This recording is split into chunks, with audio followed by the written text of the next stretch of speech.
నీతో ఒక విషయం మాట్లాడాలి, లోపలికి రా. ఏమిట్రా?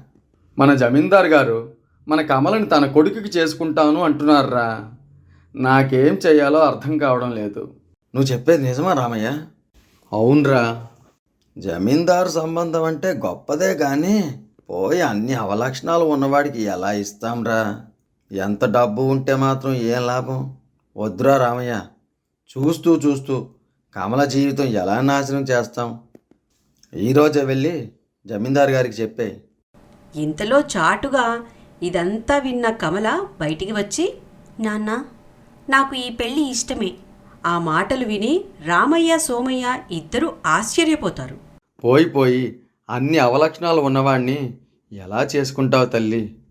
అందరూ ఏమనుకుంటారు? నాన్న, వసుంధరమ్మగారు దేవత. చిన్నప్పటి నుంచి అమ్మ లేకపోతే అక్కడే ఎక్కువగా ఉండేదాన్ని.